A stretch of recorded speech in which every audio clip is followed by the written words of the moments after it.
Aleluia.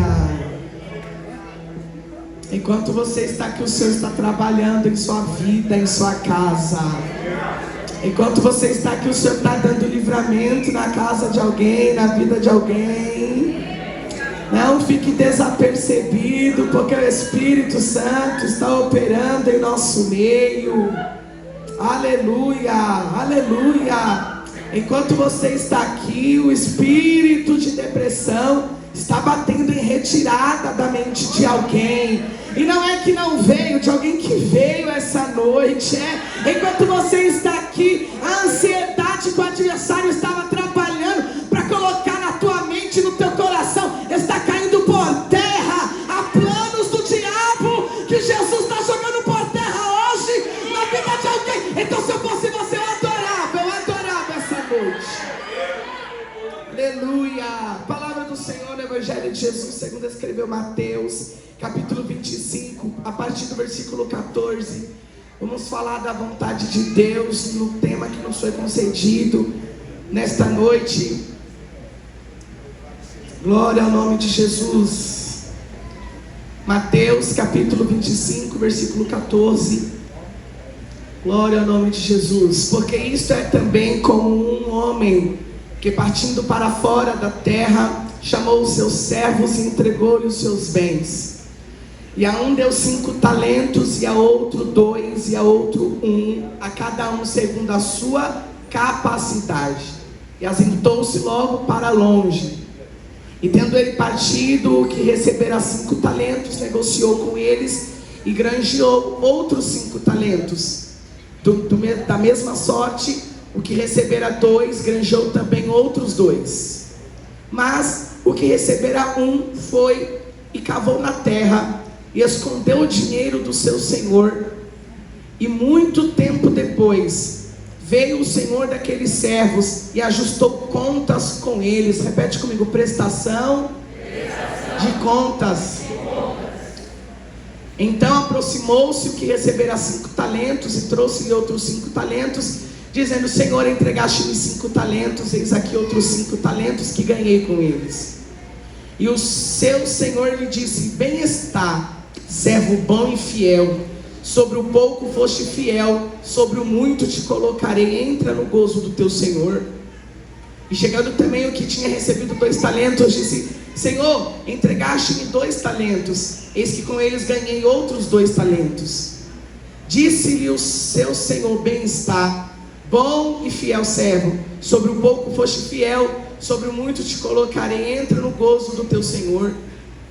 Mas chegando também o que recebera 1 talento, disse: Senhor, eu conhecia-te, que és um homem duro, que ceifas onde não semeaste, e ajuntas onde não espalhaste.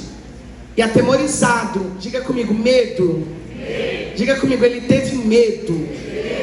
Escondi na terra o teu talento, aqui tens o que é teu. Olha para mim aqui, me preste alguns minutos da sua atenção.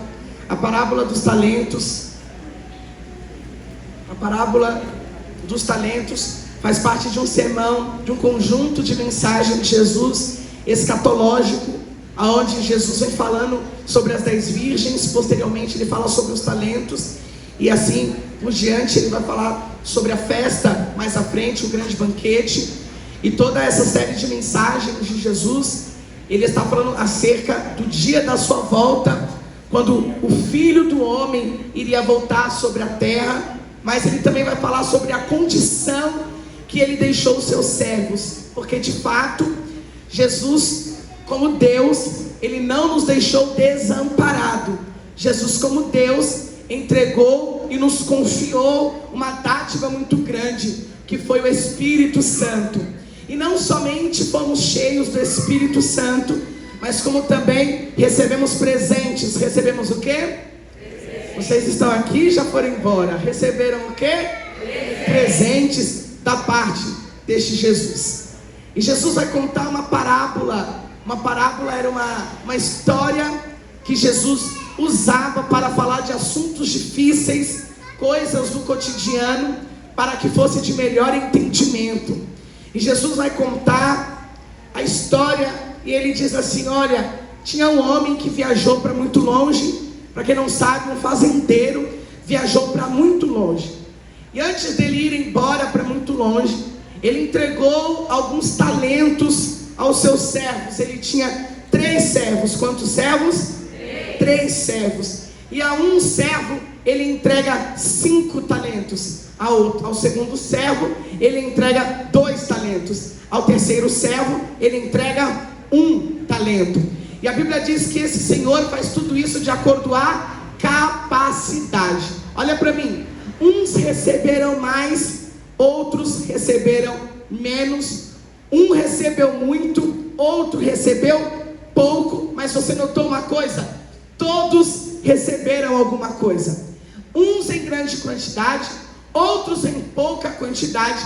Mas ninguém ficou sem receber nada. Ninguém ficou de mãos vazias, ninguém ficou de mãos abanando. Eu entendo que Deus colocou algo na vida de cada um daqueles servos. Henrique, o que isso tem a ver com a minha vida? Tem a ver que Jesus não te chamou e te deixou vazio. Jesus te chamou e confiou alguma coisa sobre você. Ninguém nasceu sem propósito. Pega na mão dessa pessoa que está ao seu lado e dê esse aviso para ela. Ninguém nasceu sem propósito. Tem gente que nem diz, teve adolescente que nem diz. Que vergonha. Diga para esse crente que está ao seu lado: ninguém nasceu sem propósito. Ninguém nasceu vazio. Jesus não chamou ninguém vazio. Jesus entregou algo sobre a tua mão. Aleluia, aleluia, aleluia. E eu sei que quando nós olhamos aquilo que o outro recebeu, parece de primeira instância que o que eu recebi foi nada. Mas aqueles homens não receberam nada. Observando a palavra de Deus, quando nós falamos de talento, o talento era o dinheiro que aquele povo recebia. Um talento valia 100 moedas de prata. Um talento valia 100 moedas de prata. Uma moeda de ouro valia 6.000 moedas de prata. Portanto, o trabalhador que ganhava uma moeda de prata por dia, ele teria que trabalhar cerca de 95 anos para poder reunir 5 talentos. Para ter 5 talentos, o homem precisaria trabalhar 95 anos. Observe que um recebeu 5, outro recebeu 2 e outro recebeu 1. Pouco não significa nada. Pouco não significa nada. Henrique, muitos cantam, nem isso eu faço. Teu pouco não significa nada. Um prega, outro canta, ainda profetiza. Eu nem profetizo, eu nem canto, eu nem prego, eu só oro, tenho pouco. Pouco não significa nada. Não sei se você está entendendo. Pouco não significa nada. Eu não posso falar que é pouco só porque eu não tenho a capacidade de imaginar o nível daquilo que eu recebi. Vou falar de novo e vou te explicar bem devagar. Nós julgamos nada aquilo que é pouco. Me pergunte por quê? Me pergunte por quê? Porque nós temos na nossa mente que o pouco não é nada. Quem nunca disse com 100 reais na conta que não tinha dinheiro? Quem nunca disse com 10 reais no bolso, mas disse que não tinha? Porque é pouco. Porque atrelamos o pouco a nada. Atrelamos o pouco a nada. Atrelamos aquilo que não é glorioso. Atrelamos aquilo que não é um espetáculo. Atrelamos aquilo que não chama muita atenção a nada. O Senhor está dizendo para alguém nesta noite: não julgue aquilo que você recebeu só porque você não tem dimensão daquilo que você recebeu. Eu vou falar de novo. Não julgue como nada aquilo que você recebeu só porque você não tem dimensão daquilo que você recebeu. Deixa eu te contar uma experiência que aconteceu comigo ontem. Eu fui ministrar a palavra de Deus. Após o culto, o pastor da igreja nos chamou para uma sala. Chegou naquela sala, tinha um banquete, tinha uma mesa, tinha tanta coisa gostosa, tinha tudo que eu gostava de comer. O que não é muito difícil, porque eu gosto de comer. Mas quando eu olhei para aquela mesa, o Espírito Santo falou para mim assim: eu estou cuidando de você. Eu estou cuidando de você.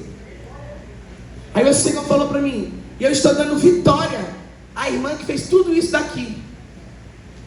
Aí eu falei, Jesus, ainda não estou entendendo. O pastor da igreja veio, sentou do meu lado comendo, e ele começou a me explicar. Ele disse assim, essa irmã, ela estava no crime há 20 anos. A mãe dela é a fulana de tal, uma senhora que tinha o cabelo bem branco. E ele disse para mim assim, e essa irmã estava em oração para que o Senhor levantasse ela. Ela voltou para a igreja. Ela aceitou Jesus. E as pessoas começaram a falar, onde é que ela vai se encaixar? Ela disse assim, pastor, eu só quero um avental e uma touca para pôr na cabeça. Porque o que eu tenho para muitos pode ser pouco. Mas eu sei que Jesus vai fazer pelas minhas mãos. E eu disse, pastor da igreja, eu cheguei aqui triste, angustiado, com o coração entristecido. E eu sei que quando eu sentei para comer, ela pode não ter dimensão do que as mãos dela fez, mas alegrou a minha alma.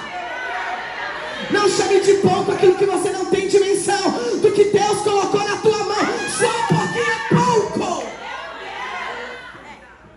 Eu só intercedo, você não tem dimensão do que Deus vai fazer através dessa intercessão. Eu só falo numa peça, você não tem dimensão do que Deus mexeu no mundo espiritual. É pouco, pode ser pouco, mas foi o que Deus te deu.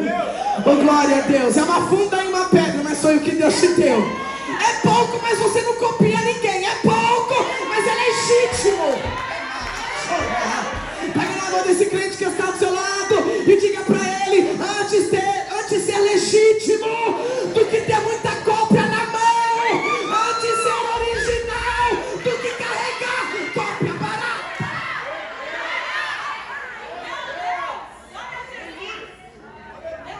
Mas esse homem aqui não tinha dimensão do que ele recebeu. Porque ele olha para o que o outro recebeu. Olha para mim. Ele olha para o que o outro recebeu. Quando ele percebe, um recebeu 5, outro recebeu 2, mas eu recebi pouco. Só que pouco não é nada. Cutuca esse crente que está do seu lado, que eu não gosto de silêncio não. Cutuca esse crente que está do seu lado e diga para ele mais uma vez, pouco não é nada. Pouco não é nada.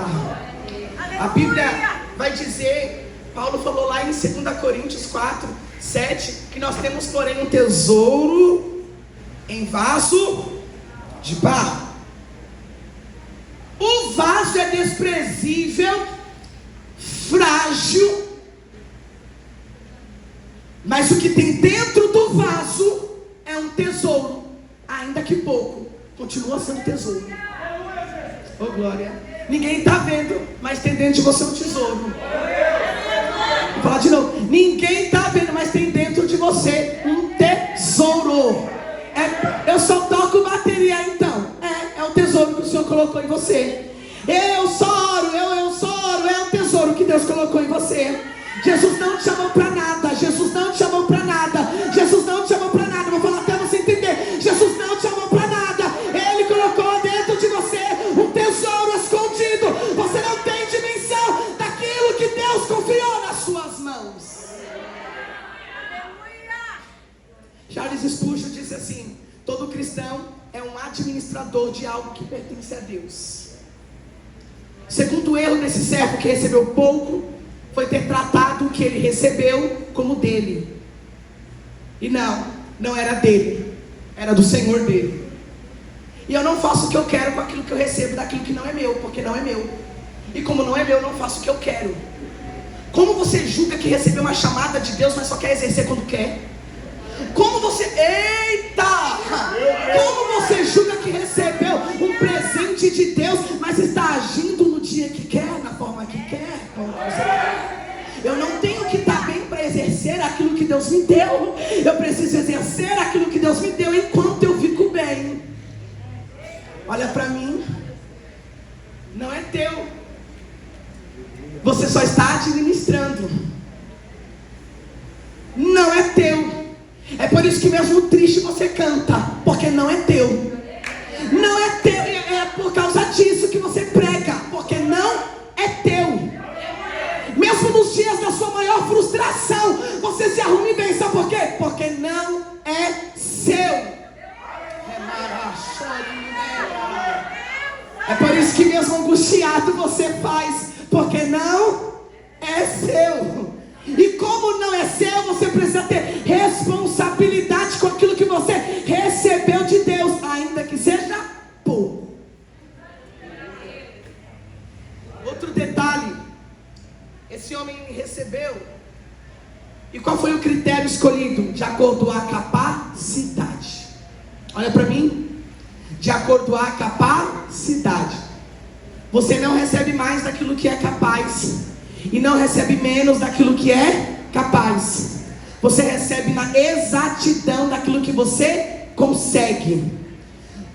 Como que eu sei que essa tristeza não vai te matar? Porque Deus te deu de acordo com a sua capacidade. Como que eu sei que esse chamado não vai te destruir? Porque Deus te deu de acordo com a sua capacidade.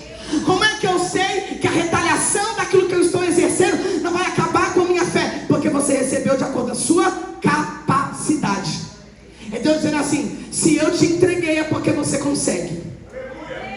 Você não entendeu? Eu vou falar bem rasgado. Deus já te entregou sabendo do que você ia devolver para Ele. Não, muito pouco glória para muito crente junto. Vou falar de novo. Quando Deus confiou na tua mão, Ele já viu você fazendo, exercendo e sendo vitorioso nisso. Vou falar de novo. Quando Deus te chamou, Ele já viu você aqui em cima, exercendo aquilo que Ele te deu. Quando Deus te chamou, quando uma mãe engravidou de você, Ele olhou e disse assim: eu já vi ela sendo, Ele sendo aquilo que eu chamei. Pega na mão desse crente e diga: Deus te chamou para ser legítimo. Diga forte: Deus te chamou para ser legítimo. É com timidez mesmo, é com vergonha mesmo. Eu só não posso ficar parado, eu só não posso ficar estagnado. Com aquilo que Deus me deu.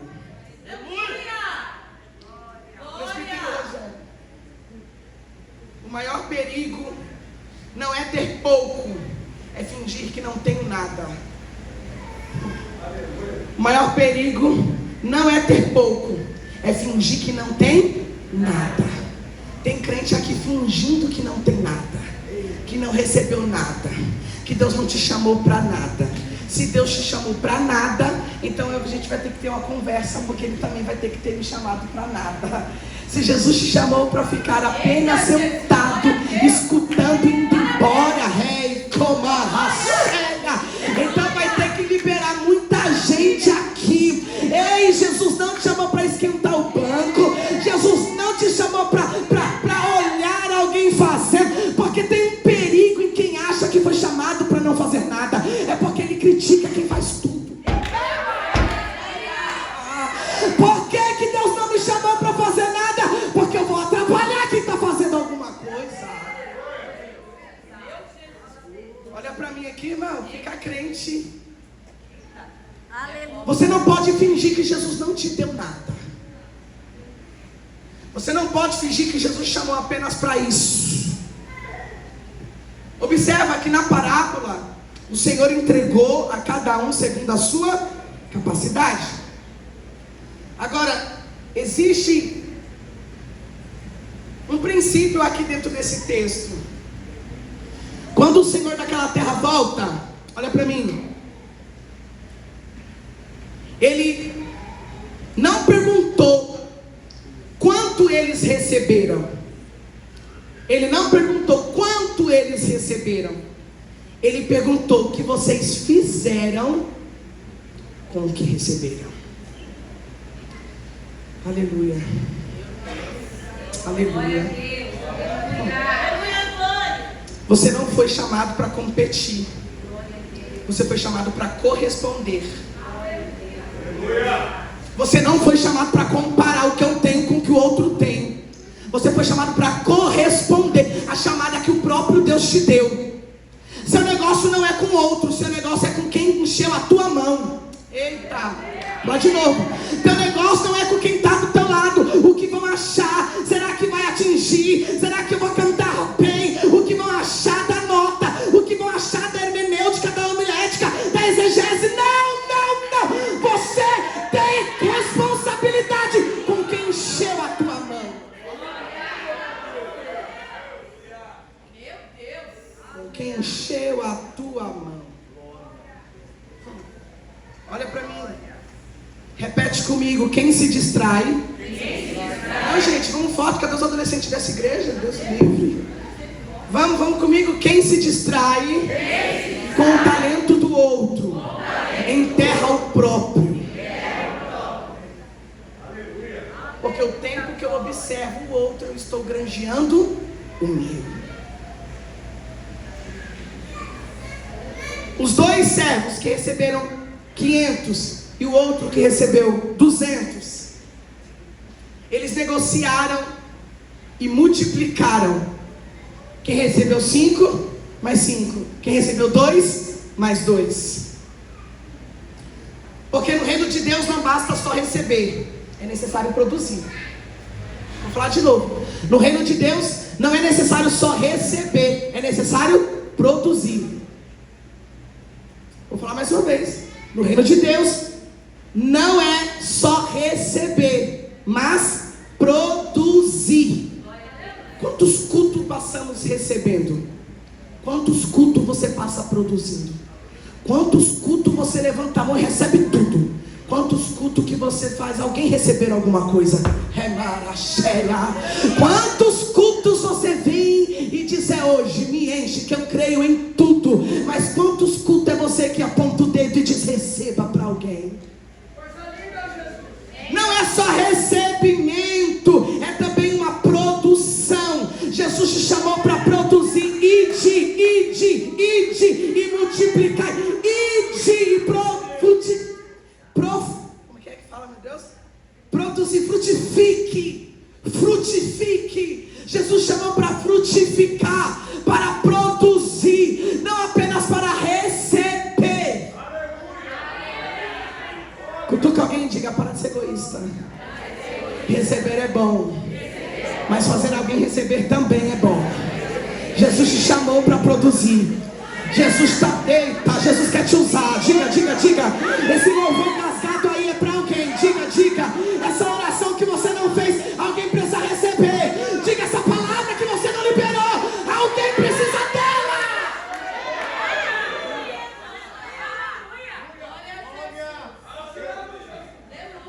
Olha para mim, existe um padrão quando eu entendo isso. Porque os crentes que não frutificam são os crentes que apenas recebem. Eles acham que apenas receber e não pecar já é o suficiente para ir para o céu.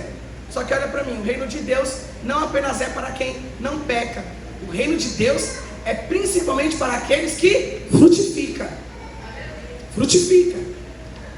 A gente entende, as pessoas acham assim, para agradar a Deus basta não fazer errado.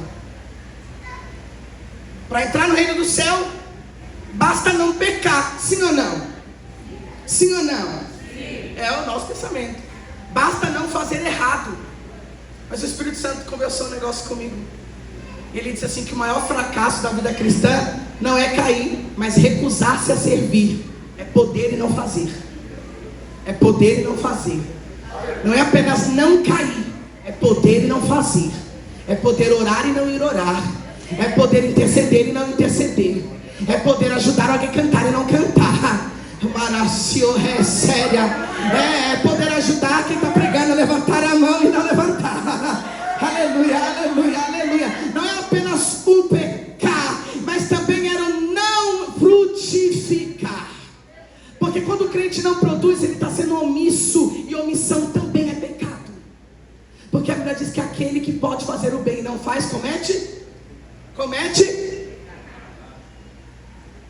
pecado. Muitos pensam que estão bem com Deus apenas porque não fazem coisas erradas. Porque eu não beijo, porque eu não fornico, porque eu não fico, porque eu não isso, porque eu não faço aquilo. Mas no reino de Deus, neutralidade também é infidelidade. Vou falar devagar. No reino de Deus, neutralidade também é infidelidade. Eu sou neutro, prefiro não estar em evidência, prefiro não exercer aquilo que Deus me deu, Prefiro ficar no meu canto, quietinho, parado, sendo um crente neutro. Jesus não te chamou para ser neutro. Jesus não te chamou para ser neutro. Quando estavam perseguindo Paulo, a Bíblia vai dizer assim, que aqueles homens da sinagoga chamaram Paulo e os seus companheiros de arruaceiros. Em outra palavra, chamaram Paulo e os seus companheiros de vagabundos. E uma palavra eles liberaram dizendo assim, uma pergunta foi feita: quem é este que vem alvoraçando o mundo? Quem é esse que está causando algazarra? Quem é esse que está chamando atenção? Aí você vem me dizer que Jesus chamou para ser neutro? Imagina, Jesus te chamou para ser aquele que vai alvoraçar o mundo com o que recebeu na mão. Não, você não entendeu. Quem é esse? Quem é esse? Aquele que vem algazarrar o mundo com aquilo que recebeu na mão. Henrique, não entendi, vai receber agora. A sala de aula não é para ser normal, porque você está nela, você tem algo na mão. Não, você não pegou, você não pegou. A ida de ônibus até a sua escola, até a sua faculdade, até o seu serviço, não é para ser uma coisa normal. Por quê? Porque Jesus colocou o negócio na minha mão. Vocês estão ouvindo alguém falar? Alguém que teve experiência sobre isso? Porque quando eu estudava no ensino médio, as aulas não eram normais. Tinha muito demônio, tinha muita guerra. Expulsava demônio na sala de aula. Eita, glória. Falava de Jesus, porque Jesus não te chamou para ser neutro. Eu entendo que quem quer ser neutro quer ser igual àquele. Por que você não pode falar que é crente? Por que você não pode convidar para o culto? Por que você não trouxe ninguém aqui ainda? Por quê? Neutralidade não combina com você. Levanta o dedo direito, aponta no olho de alguém e diga: neutralidade não combina com você. Neutralidade não combina com a chamada que Deus te deu. Ser neutro não combina com o que Deus colocou na tua mão. Jesus está dizendo: eu coloquei algo em você que quando alguém olhar vai dizer assim: não dá para fazer o que íamos fazer, porque o que tem na mão desse crente, o que tem na vida dele, o que tem na vida dela, não dá para fazer. Tira essa ideia da sua cabeça de que apenas o não pecar já é o suficiente para ser cristão. Jesus me trouxe aqui para dizer: neutralidade também é infidelidade, mas exercício daquilo que tem nas mãos é sinal de uma fé fiel e viva que agrada ao Eterno. Quando o Senhor chega para o dia das prestações de contas, Ele pergunta o que vocês fizeram com o que eu coloquei na mão de vocês. O que recebeu 5, diz: eu recebi mais 5, está aqui. O que recebeu 2, diz: granjei mais 2, está aqui. O que recebeu 1, já vem se explicando.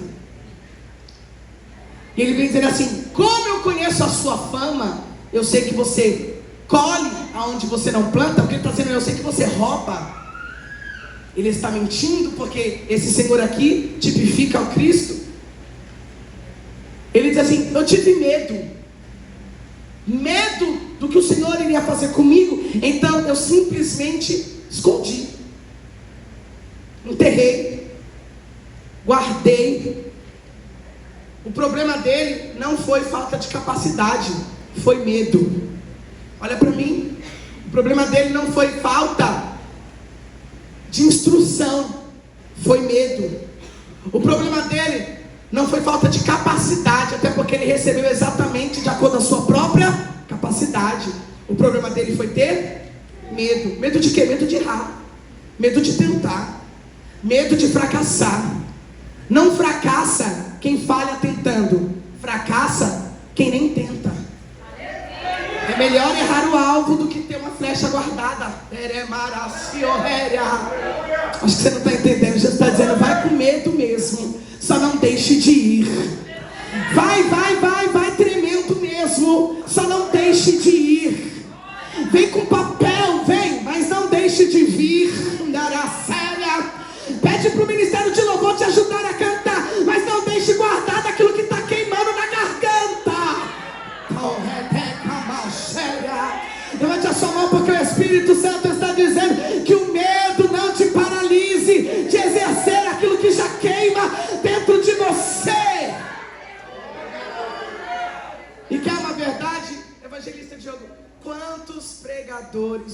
pregaram?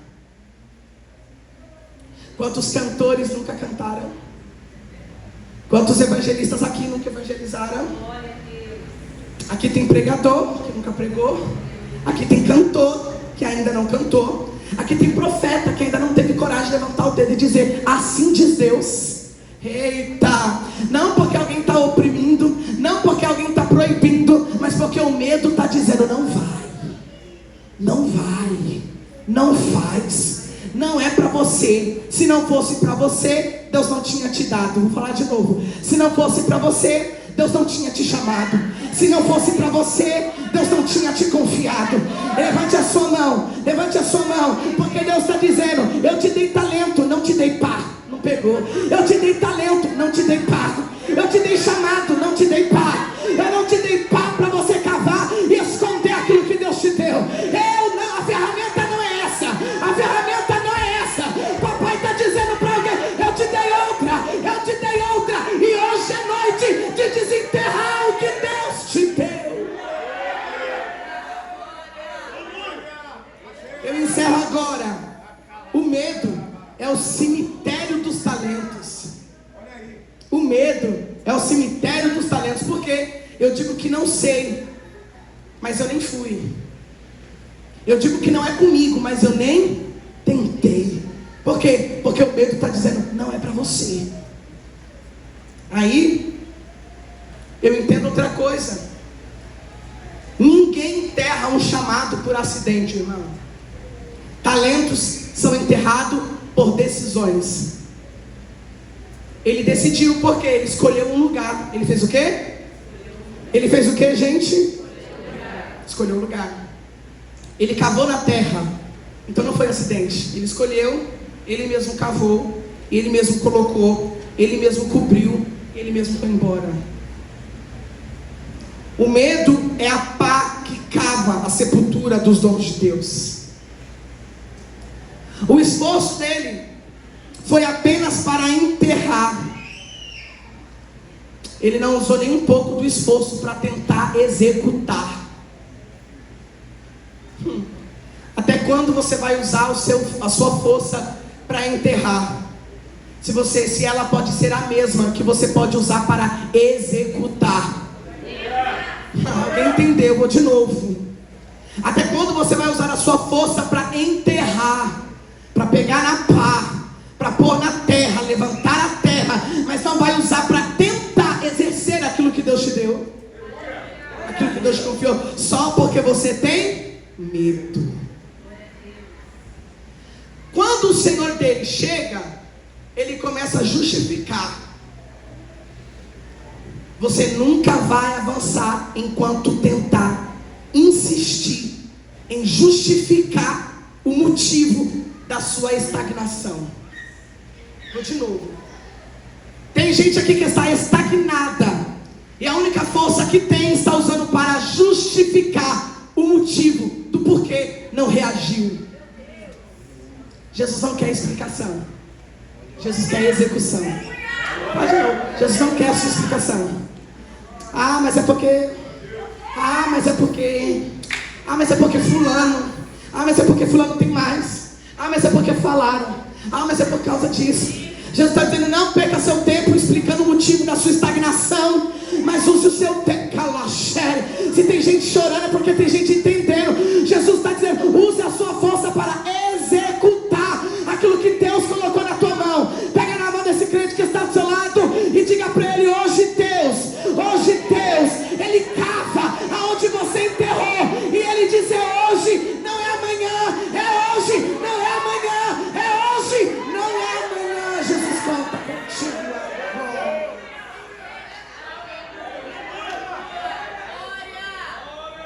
Jesus conta contigo agora. Jesus conta contigo agora. Jesus conta contigo agora. Adolescente, Jesus conta contigo agora. Jesus quer que você use o que Ele colocou na tua mão agora, porque Jesus conta contigo agora. Sabe por que o Senhor cobra? Olha para mim. Sabe por que o Senhor cobra? Sabe por que o Senhor cobra? Porque Ele sabe muito bem o que confiou. Sabe por que o Senhor cobra? Porque Ele sabe muito bem o que colocou na mão. Olha para mim. Sabe por que aquele Senhor cobra? Porque Ele sabe muito bem que Ele não te deixou vazio. Sabe por que Jesus cobra? Porque Ele sabe muito bem que Ele te encheu. Ele sabe a medida que te deixou cheio. Sabe por que o Senhor cobra? Porque Ele sabe o que Ele colocou na tua cabeça.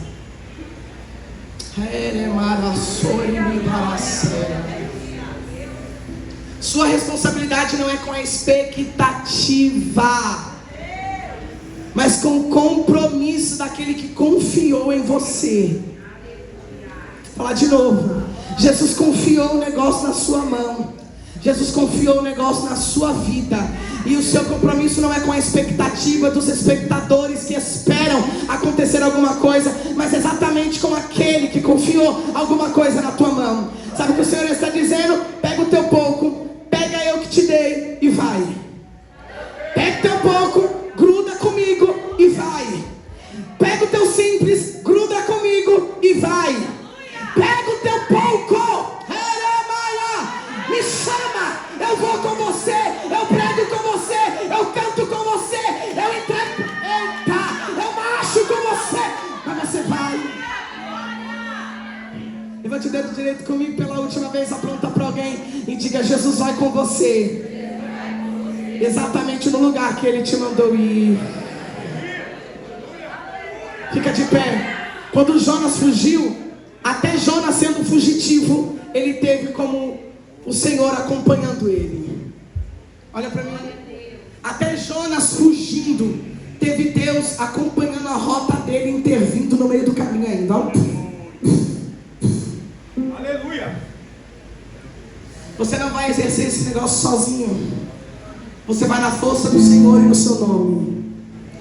Você vai na força do Senhor e no seu nome. Tem pessoas aqui que você já escolheu o lugar que você vai enterrar. Você já sabe qual vai ser a rota exata que você vai usar. E o Senhor está dizendo: eu também sei. E quer saber de uma coisa? Eu já estou te esperando nela. Eu me lembro que eu ouvi uma palavra que ardeu muito no meu coração. Ela dizia assim: por que Deus não parou Jonas? Deus não tinha poder de parar Jonas? Sim ou não? Por que Deus não fez isso? Quando a gente olha para Jonas, não parece que Deus obrigou Jonas para Nínive? Um grande peixe veio, engoliu Jonas e jogou ele na onde? Em Nínive. Não parece que Deus forçou o profeta a ser profeta? Parece. Mas eu ouvi uma palavra que dizia assim: Deus não obrigou Jonas a ir para Nínive. Era Deus dizendo assim: Jonas, tenta ir, corre no seu objetivo, que eu vou correr no meu. Qual era o objetivo de Jonas? Fugir. Qual era o objetivo de Deus? Jonas. Enquanto Jonas queria fugir, Deus queria Jonas. É por isso que Deus deu liberdade. Tenta fugir, Jonas, porque você quer fugir e eu quero você. Era Deus dizendo: luta pelo seu. Olha para cá, vou falar uma palavra bem jovial. Faz teu corre, Jonas, que eu estou fazendo o meu. Você quer fugir? Eu quero você. Você quer enterrar? E eu te chamei para desenterrar. Você quer fingir que não é com você, mas eu já gritei o teu nome para alguém. Não adianta mais fugir. Eu vou orar por você nessa noite. Coloque a mão sobre a sua cabeça. Coloque a mão sobre a sua cabeça. Eu vou orar por você nessa noite. Eu vou orar por quem está com medo de exercer. Eu vou orar por quem está dizendo que não, esse negócio não é para mim. Eu vou orar por você que está estagnado, parado e tenta dar explicações quando o Senhor está dizendo que não existe explicação. Alamarachéria. Eu só quero que você vá. Eu só quero que você vá. Eu só quero que você vá. De olhos fechados. Espírito de Deus, a tua palavra é viva. É por causa da tua palavra que nós estamos aqui. Alcança essa vida que pegou a ferramenta, Senhor, mas pregou para enterrar. Até pegou na ferramenta, mas pegou para enterrar. Pegou para parar. Pegou para estagnar. Eu te peço na autoridade que há o teu nome. Visita ele, visita ela nessa noite. Senhor, levanta ele, levanta ela para uma obra. Oh, Senhor, a palavra é tua. Dê a ele, dê a ela uma ousadia sobrenatural. Senhor, dá incomodação, meu Deus da glória. Que possamos, Senhor, sair daqui, ó Deus, entendendo que aquilo que que o Senhor nos confiou pode ser pouco, mas é legítimo. O Senhor nos confiou coisas originais para o exercício da nossa fé. E na autoridade do teu nome eu te peço, arranca a covardia desse irmão, arranca, Senhor, a covardia dessa irmã, e volta, Senhor, a